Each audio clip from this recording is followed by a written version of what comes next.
Torej, današnja tema, zakaj posel trpi, če prodajaš vsem.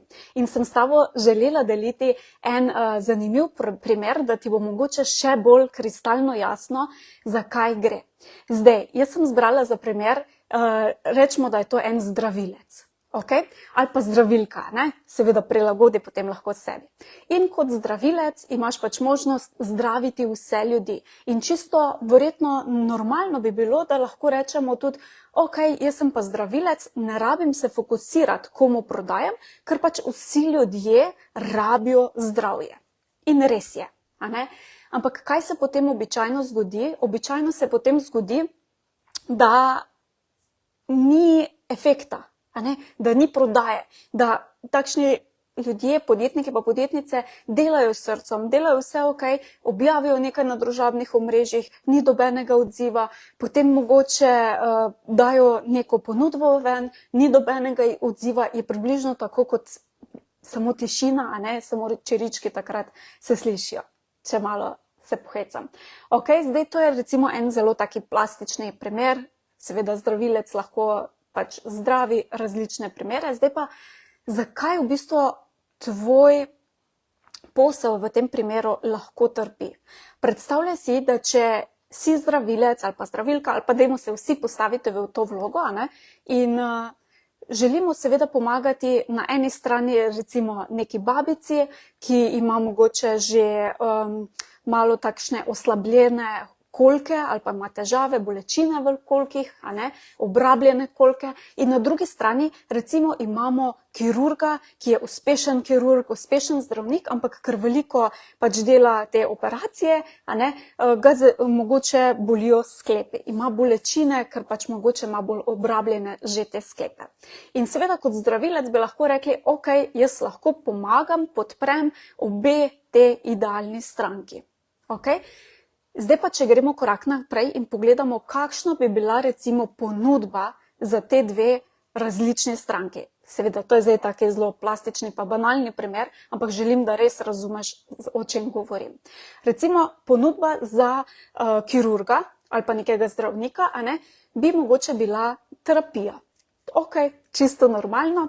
In potem se vprašamo, ok, ampak ta kirurg je mogoče zelo zaposlen, mogoče bi mu pasala bolj terapija, da se lahko zmenimo nadaljavo. A ne? In mu lahko izvedeš, ne vem, recimo, ponudiš temu kirurgu terapijo nadaljavo. Superca. In ker je verjetno višje izobražen oziroma visoko izobražen, verjetno da je, a ne? Pozna verjetno tudi, kako Zoom deluje, nima teh težav v tem okolju, tako da tudi to ne bo problem. Okay? In je ponudba lahko terapija. Zdaj pa, če pogledaš babico, okay? Kako pa lahko babici pomagaš, pa da je res že mogoče zelo stara, ker ima težave z kolki, se verjetno tudi zelo težko premika, ne? Zdaj, kako bo tale babica prišla na terapijo k tebi, recimo v tvojo poslovalnico? Mogoče zelo težko in jo lahko prilagodimo tako, da nudiš terapije na domu. Ali pa prilagodiš torej ponudbo tej idealni stranki, tako da mogoče ti greš do stranke, a ne? Zdaj, nadaljavo bi mogoče za babico bilo malo težje, ker mogoče ni toliko vešča tehnologije, da bi to bilo blizu, da bi pač lahko tudi to uporabili, a ne? Je seveda možnost, ampak verjetno ni najboljša. Mogoče je možnost tudi, da greš po določenih krajih in imaš recimo v gasilskih domovih ali pa nekaj takšnega, na določene dneve vsak mesec terapijo in potem imajo recimo bliže. Ali pa organiziraš prevoz za te starejše osebe, ne? Da jih nekdo pride iskat, pa pride. Zakaj? Zaradi tega, ker potem se bodo v bistvu lahko veliko lažje tudi odločili za terapijo. Skratka, potem lahko seveda to ponudbo, ki je za kirurga ali pa za babico, je lahko popolnoma drugačna in jo lahko res zelo ne samo personaliziraš, ampak prilagodiš za to stranko. Ne? Ampak zdaj smo vzeli samo dva neka profilčka, ne? Dve idealne stranki. Zdaj pa si predstavljaj, ti pa če imaš še, nagovarjaš vse, kako lahko narediš ponudbo, ki bo služila vsem. To je praktično nemogoče. A ne? Razen če samo terapija, pika, ampak potem v bistvu ni prilagojena za nikogar, ker je spet velika škoda za tvoj posel. Zdaj pa, če gremo za te dve idealni stranki, pogledati še sporočilnost. Kakšna bo sporočilnost, ko pošlješ e-novice, če jih imaš, ali pa objaviš na družabnih omrežjih, ali pa celo oglašuješ, kakšna bo vsebina teh sporočil, ali pa tudi sporočilo na spletni strani, seveda. Predstavljaj si, da si v dvorani, kjer je 100 teh idealnih strank.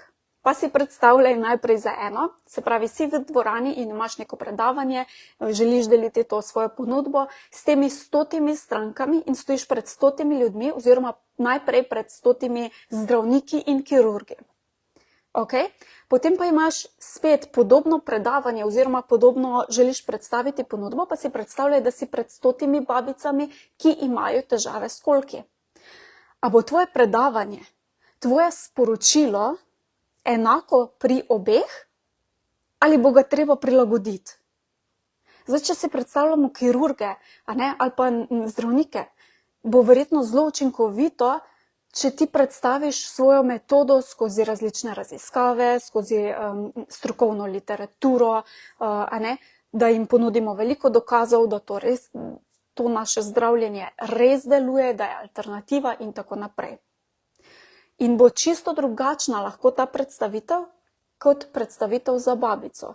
Če bomo k babicam prišli in jim začeli razlagati podrobno o teh strokovni literaturi, raziskave, dokaze in tako naprej, bomo verjetno naše babice zelo hitro izgubili. In bojo rekli, to je neka znanstvena fantastika, jaz se s tem, jo bomo torej preobremenili. In bo zaradi tega lahko rekla ne. In seveda tudi kontra, če bi sporočilnost, ki bi ga uporabili za babice, uporabili pri kirurgih, bi rekli, to je en larifari. In seveda je tudi sporočilnost, ki ga potem daš v e-novice, v oglase, v vsebino na družabnih omrežjih, je tudi paše v ta dva sklopa. In te bodo ljudje čisto drugače slišali. Kaj bi potem, recimo, če želiš preko družabnih omrežij priti do kirurgov, do zdravnikov, lahko seveda deliš neke raziskave, dokaze, specifično strokovno literaturo in tako naprej. Medtem ko pri babicah bo pa mogoče bolj delovalo, da sodeluješ z influencerji, mogoče z modrijani, ki bodo predstavili ta tvoj izdelek kot uporabniki, pa tudi seveda, da poveš, da to deluje in tako naprej. Skratka, že pri samem sporočilnem izražanju lahko vidiš, da je pristop popolnoma drugačen.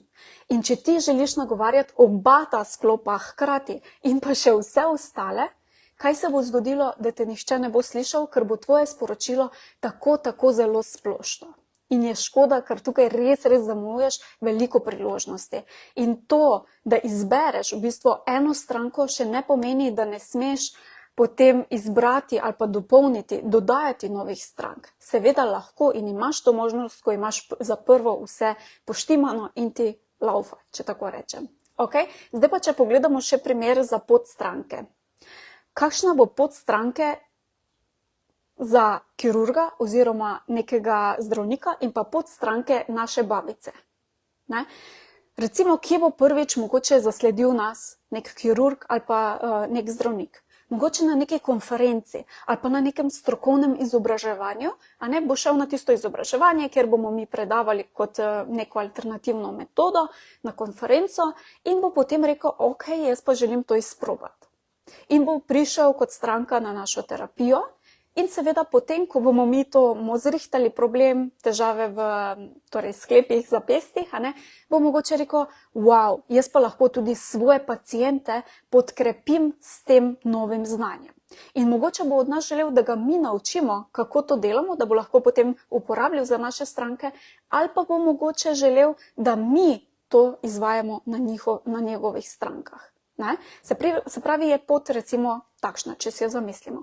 Če pa zdaj pogledamo babico, babica nas verjetno ne bo zasledila na konferenci ali pa na nekih takih strokovnih predavanjih za zdravnike in pa, in bo mogoče prišla preko nas, ker bo slišala, da je recimo ta preko nekega influencerja, kot je recimo kakšni ti narodno zabavni bendi, ali kako bi temu rekla, recimo, da Modrijan promovira neko našo storitev kot uporabnik, in bo babica videla in bo rekla, wow, če pa pri njemu deluje, bo pa tudi pri meni, grem pa tudi jaz na to terapijo, in potem, ker bo videla, da je ponudba prilagojena za njo, bo spet mogoče šla na neko serijo terapij.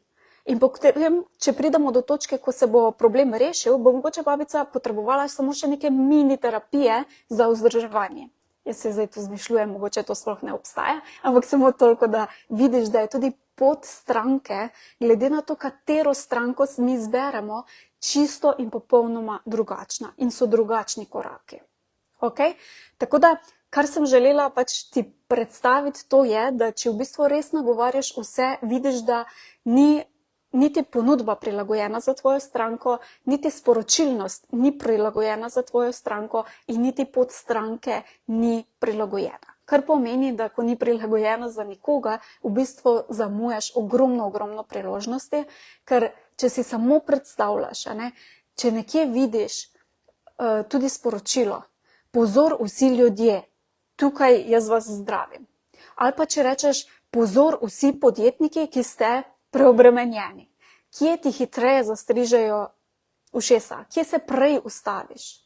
Verjetno pri tem podjetniku, če si podjetnik pa podjetnica, kar verjetno si, ker gledaš ta video, verjetno se ti bo tukaj hitreje reklo, to je pa nekaj zame. In ko potem vidiš, da še je ponudba prilagojena, da je sporočilnost prilagojena, preko katerega ti sploh prideš in je predstavljena tvoja ponudba, in potem, da še je pot tebi prilagojena, seveda veliko hitreje rečeš temu ponudbi da.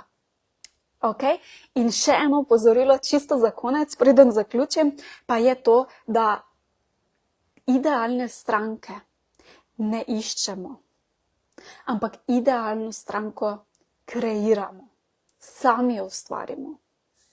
Kaj je tukaj najboljše, da si mi lahko zberemo, s kom želimo mi sodelovati, koga lahko mi podpremo maksimalno in s kom mi najbolj tudi uživamo delati. Ker ko si to narediš, ta fokus, gre potem vse ostalo tudi veliko hitreje. Okay? Tako da to sem želela deliti s tem kratkim videom.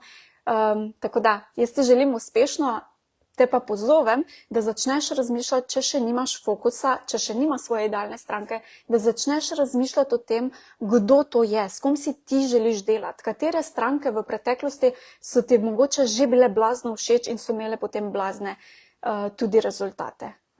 Kdo je ta tvoja idealna stranka, katerih v bodoče želiš imeti še več? Ker ko imaš to jasnost, potem lahko imaš tudi jasnost glede sporočilnosti, glede svoje ponudbe, glede poti stranke in seveda pride tudi tale jasnost, da lahko potem take stranke v resnici tudi pritegneš. Okay? Tako da jaz ti želim, da si tole mogoče danes še zavrtiš enkrat. Vidim, da ste se v živo mi pridružili še malo kasneje vsi ostali. To je zdaj en takšen kratki jutranji klepet. Vidimo pa se kasneje. Srečno in uspešno. Čau, čau.